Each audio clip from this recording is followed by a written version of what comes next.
Good morning, afternoon, and evening, wherever you may be, whenever you may be. How you doing?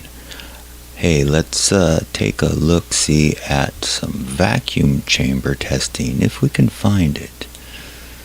I don't know, Space Shuttle was a big thing for a while. Let's see what we have for that. VACUUM. Make sure we're online. Yes, we are. This computer likes to kick itself offline sometimes, so we'll see. It kicks itself off at real odd moments, too. Vacuum chamber testing. Space, the fakest frontier. Final frontier. Shuttle. What do you think we're gonna get? Let's see. This thing working? Okay, yeah, it is. Okay. Overview. Thermal vacuum chambers are used to test or prove out a design prior to flight to ensure its reliability.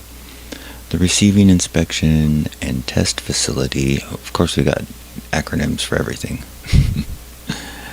operates two TVAC chambers capable of housing units approximately 24 foot by 24 foot. Is that how big the space shuttle is? 24 feet? It's not a very big space shuttle. No extras on there. Rocket engines in a vacuum? They don't work in a vacuum. Anyway, preparing NASA's Glenn's vacuum chamber to test. Preparing it. Space station. Live historic vacuum chamber test to test the web.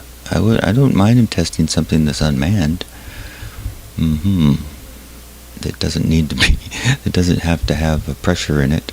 Does the Webb Space Telescope have to have a pressurized, flexible chamber in it? I don't think so.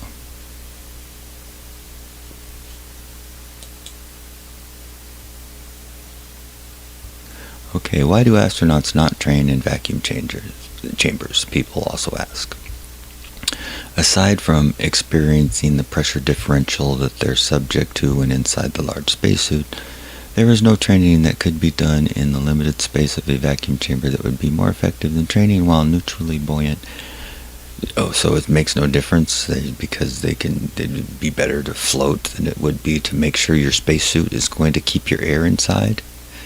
That's what I mean. Well, see, we'd rather float around and simulate weightlessness, which you're still not because your weight's inside your suit still, but rather than know if your suit's going to... They're not addressing the question. You wouldn't need to practice anything in your freaking spacesuit. You'd need to make sure that the air stayed in and you didn't die and it didn't explode under vacuum. Does a vacuum chamber simulate space? A vacuum chamber was designed and constructed to test both nuclear and non-nuclear space hardware in a simulated space environment. Whatever.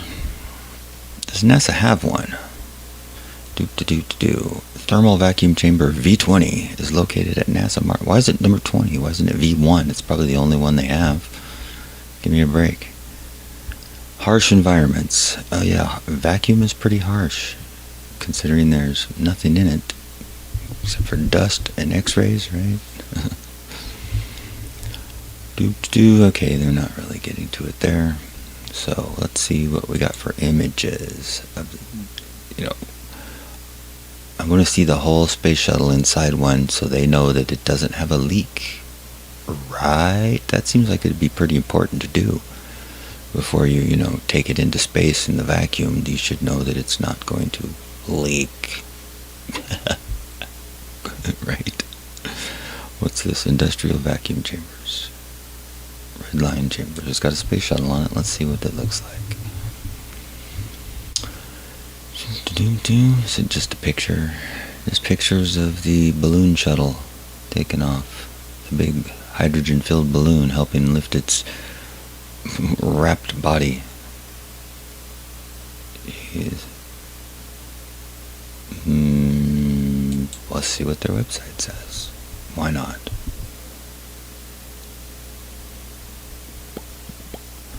Small to extra large industrial vacuum chambers, systems and leak test solutions. Wonder why they had a picture of the space shuttle.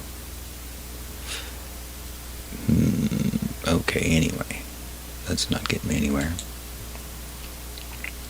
Let's see what they got under videos. Let's close this thing out. Get back to the top. Videos. Define atmosphere. I don't want to know about a rocket engine in there, which is BS anyway. So, what I'm getting is that there isn't any.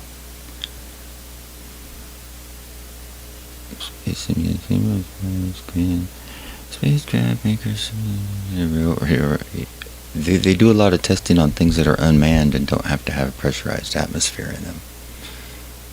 Artemis 2, yada yada yada.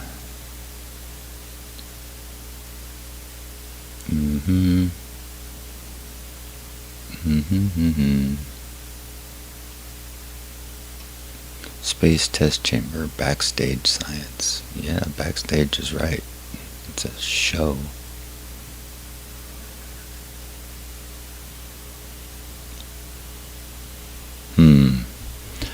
Okay, well, I feel like I'm hitting a dead end here, so let me try and change this up a little bit. I didn't get the space shuttle in a vacuum chamber. How about just a guy in a suit? I have a video here of Neil Armstrong, with strong finger too.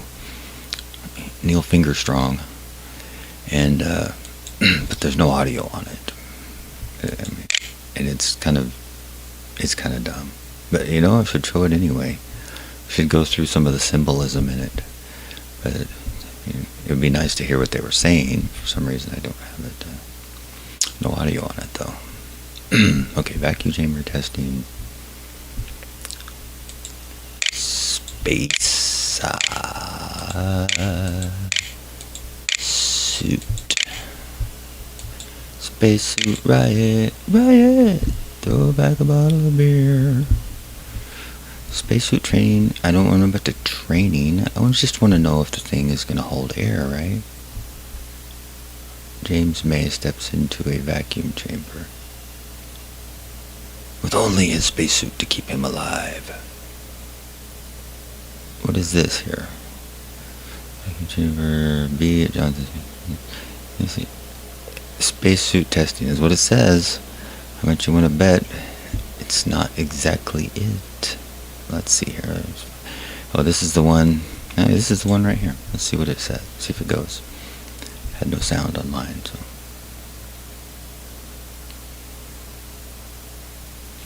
Maybe I should watch it on YouTube.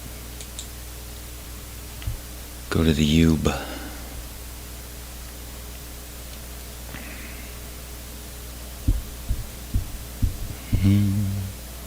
Have mercy. Been waiting for the net all day. Have mercy. Been waiting for the internet all day. I got my... I don't know.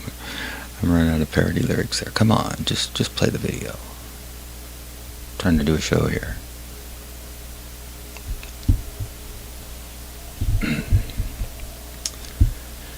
Do. Apollo. That is one of the things. Okay, if you're going to the moon, you're making a mission to the moon, would you name it after a sun god? Or a moon god? Or a god at all, really? Why don't you name it the moon mission, not the Apollo mission? Apollo's the sun. It's also an occult, Greco-Roman god, so just for informational purposes.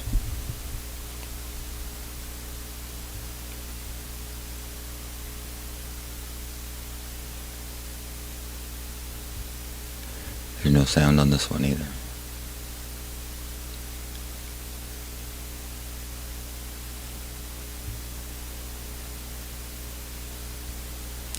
The Space Power Facility is a vacuum chamber built by NASA in 1969. It stands 122 feet high, 100 feet in diameter, enclosing a bullet-shaped space. It is the world's largest thermal vacuum chamber. It was originally commissioned for nuclear electric power studies under vacuum conditions, but was later decommissioned. Recently, it was recommissioned for use in testing spacecraft propulsion systems, but not the suits, right? But this was Neil in it back in the day, supposedly. Okay, Mr. Armstrong, let's take a look here. This ought to be good. I've watched this once already, but not that closely. First of all, look at young Neil with his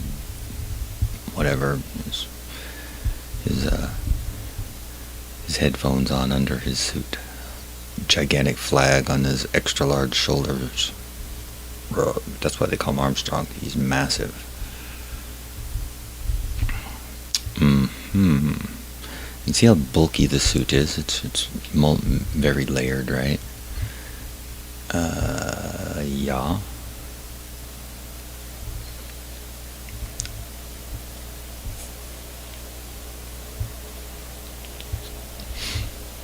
Oh, wait, what happened? He took it off. I guess they went back in time. They did a switch on us. Okay. So this was 5 minutes earlier.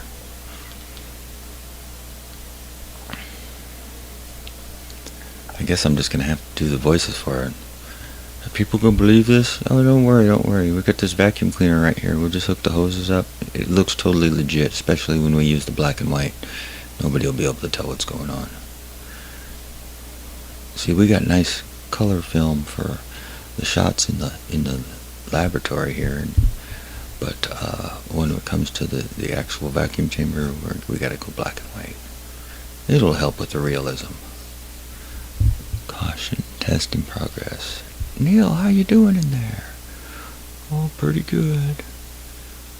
Feel a little lightheaded, but that's okay.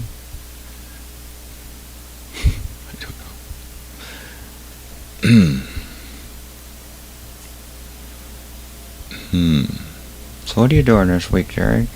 When you have to end this weekend? Me and the wife are gonna go up to the cabin. Oh, nice.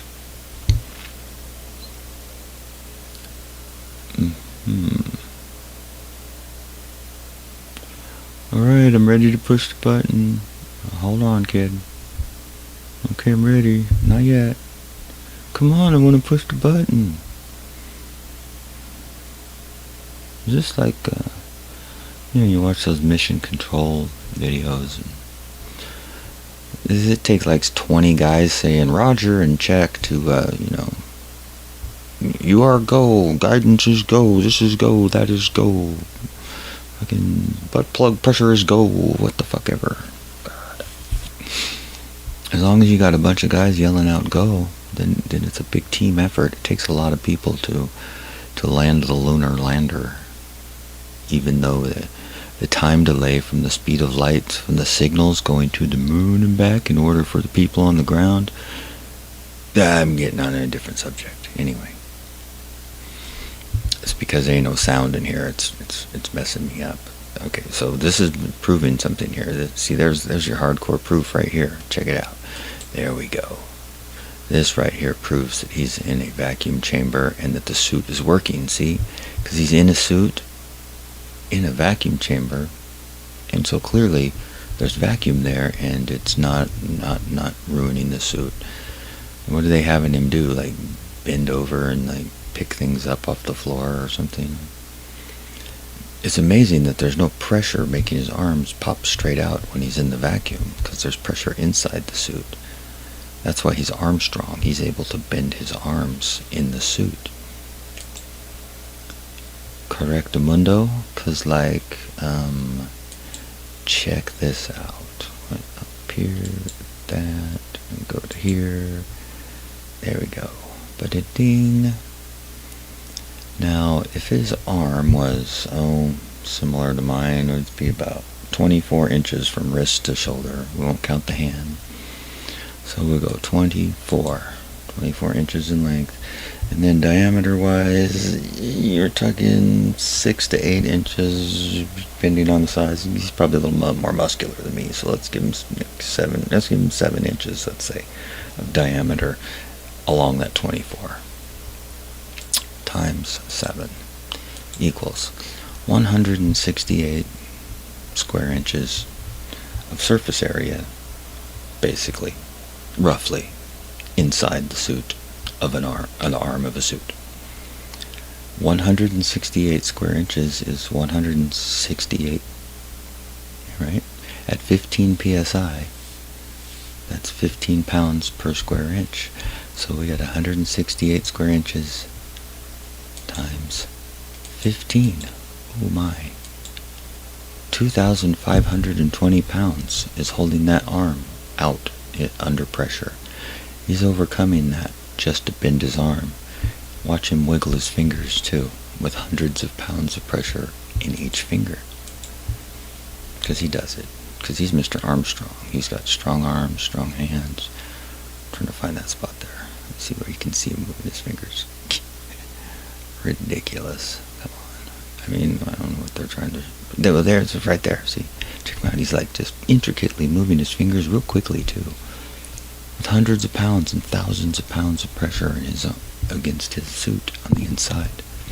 If you've ever seen a balloon in a parade, Mighty Mouse, Macy's parade, arms stick straight out or straight ahead or wherever way they're stitched up to be, bang, they stick straight out that way because pressure fills. Yeah, that was the spot right there actually with his fingers. You could totally see him. Oh, he was doing it again. There's the quickly just turning his wrist like that, just bending it, no problem. Not it's like there's no pressure inside the suit at all relative to a vacuum, because there is no such thing as a vacuum. There is a vacuum state, and it's only relative to a different pressure gradient. So really, there's no such thing as vacuum. There's two different pressures, and that's all. There can be two different pressures, and they can't be two different pressures without a solid barrier between them.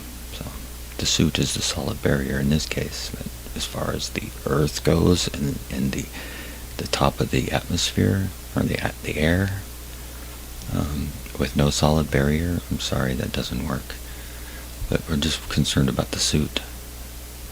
This proves nothing. The fact that his hands are moving so quickly is, I've worked with a sandblast cabinet before, and if you've ever worked with one, they're under vacuum from just a shop vac, pulling a light vacuum on them, and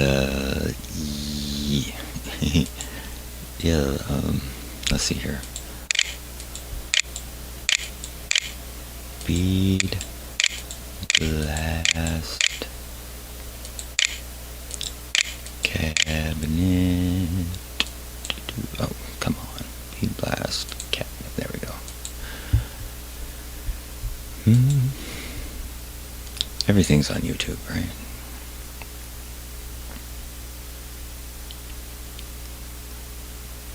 There it is. It looks just like the one I had. And you hook a shop vac up to it. I should have put this in there too. Okay, keep going here. Bear with me. There we go. Bead blast cabinet.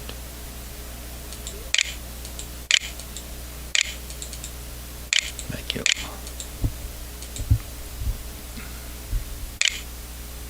It makes the dust fall quickly, right?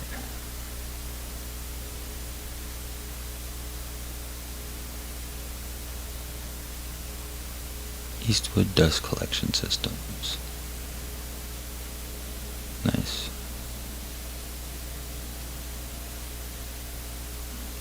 What I would try to show is like how hard it is to bend your fingers in the gloves after a while. It becomes very difficult because the fingers want to pop straight out and it'll wear your hands out. After a bit, having to overcome the vacuum. And yeah, so there's that. gotten nobody in a vacuum except for Neil Armstrong. And he's clearly not in a vacuum, otherwise he wouldn't be moving his fingers like this. Okay. Yeah, you know what? I do have that video, so let me see here.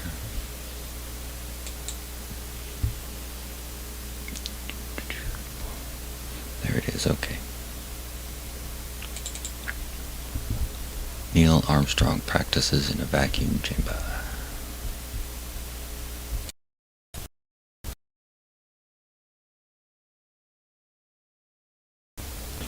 You know, it's NASA. Why do they got such crappy videos? And, you know, I was wondering this here, like, why has he got his sunscreen visor on? You know? And shouldn't this suit? I mean, it's hard to tell. It looks puffed out, but it looks like it before they even put the hood on. It looks all swollen up, like it's puffed out. You know, you can't really tell. Is he hanging from a? What's with the odd angles and this zoom and shit? I mean, is he hanging from this thing? Is he tethered to that? And they keep cutting. They won't just, you know, show him for a while. They just, look at that. I mean, what? Come on, assholes. They keep cutting to different angles and different directions where you can't really, you know, see him too well. Like, we need to see him from 14 different angles that are, you know, and then the people outside while that's going on. Come on. Ooh, the control room's so dark. Kiss me, big boy. He's taking a leak, you see. Oh, no. He's taking a leak in a vacuum. He's giving the salute there. The old Navy salute. What we got here? Because the end is priceless in this. Oh, look at his arm. Oh, it's in a vacuum, you see. He's got to move all like he's in a... Now remember to walk stiff like you're in a vacuum. Except his wrinkled in suit with no pressure swelling out on it. Not even on his folds of his pants right there, creasing yet. It's impossible. Impossible. That guy ain't even got a spacesuit on there. Oh look, it's room 32. Of course it's number 32. We gotta end with a shot of the 32 on front of the doors. 'Cause you know, 32 degrees.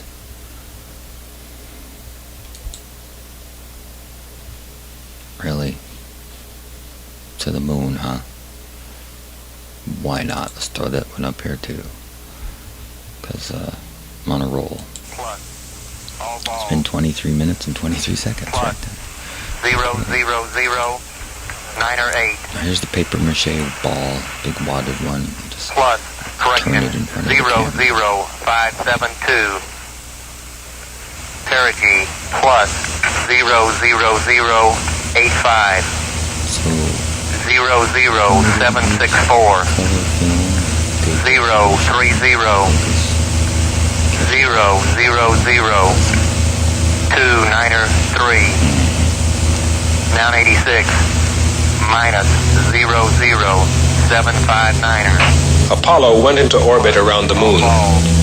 The journey that had taken the lifetime of mankind was nearing its crucial moment. Oh, Apollo 11, Houston, we're wondering if you started into the limb yet, over.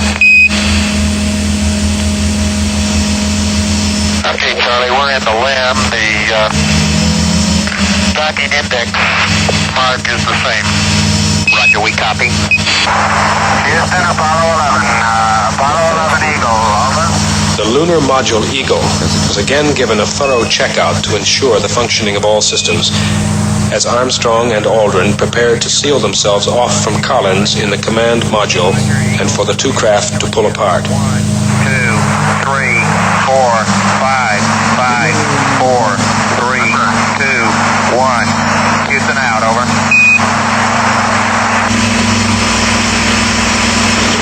Okay, Let's go there, Capcom on the hot fire. Okay, all flight controllers going around the horn, gonna go for undocking. Okay, Retro, go. Fido, go. Guide, go. Control, go. Telcom, go. Jinsei, go. Ecom, go. Surgeon, go. Capcom, we're go for undocking. Go for undocking.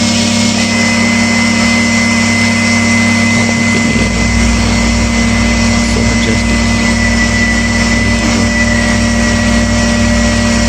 Hello, Eagle Houston, we're standing by, over.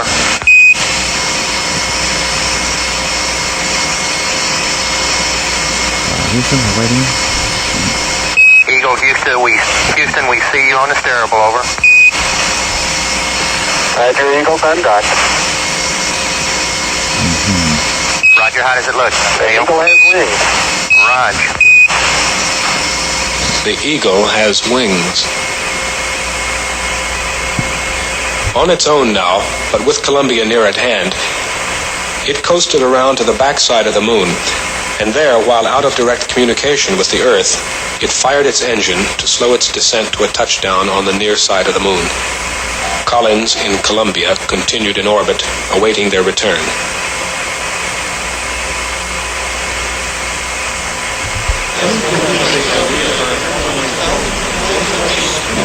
Okay, all flight controllers, gonna go for landing. Retro, go. Fido, go. Guidance, go. Control, go. Telcom, go. GNC, go. Ecom, go. Surgeon, go. Capcom, we're go for landing. Altitude 4200. Houston, you're go for landing, over. Roger, understand, go for landing. 3,000 feet.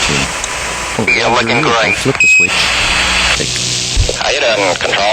We look good here, fine. How about you, Telcom? Go. Guidance, you happy? Go. Fido, go. 2,000 feet, 2,000 feet. Into the ag, 47 degrees. Roger. 37 degrees. Still looking very good. Your go. Top alarm. 1201. 1201. Roger, 1201 alarm. 1201 alarm. Same type, we're go, flight. Okay, we're go. We're go, same type, we're go. Altitude 1600. Eagle looking great. Roger, 1202, we copy it. 35 degrees, 750, coming down to 23. 500, we copy it down, Eagle. Now into the flight to Apollo 11. Our current plan is to have crew members aboard the Eagle to eat and relax for a little while prior to starting eve. 多くの人が見られますが、大のテレビジョン、nous attendons America人be 都等待着 truly our 人类。 greatest nation that's ever been in the history. Okay, Neil, we can see you coming down the ladder now. Neil, we can see you coming. It's one small Okay, I just checked, giant getting back up to that first step. That isn't collapsed too far, but it's adequate to get back up. Roger, we copy. Pretty good little jump. I'm at the foot of the ladder. Okay, hurry up. The ground mass is very fine. Look at that quality of I'm going to step off the limb. They spared no expense in getting great footage of them doing this. That's one small step for man, one Great giant leap for mankind. That is one small step for man, pequeño paso para one giant leap for mankind. para la humanidad. 少し絶対の処理水を C'est un bond en avant gigantesque pour l'humanité. 到着しました。ケープ Neil, yes, we are getting 8 more steps and then a long one. Okay, I'm going to leave that 1 foot up there and both hands down to about the 4th. Uh-huh. You know what? I'd like to think that if I would been of age, you know, maybe at least, you know, 20 or 25 when that happened, I would have been able to tell it was bullshit. You know, people believe it because other people believe it. And that's the only reason. Because of MK Ultra, really, it took like, you know, 50 years of wars continuously destroying everybody's memories, destroying their, you know, their families, ruining all that, and then the LSD and all that, the revolution, you know, hippie bullshit too. Took all of that to get people to believe this bullshit story. because that was the proof. Oh, well, the Earth's a globe. See, it's not flat. Oh, no, it's a globe. No, we went to the moon, and we proved it. They spared no expense, really. They spent decades setting that up in order for people to believe it, and they did.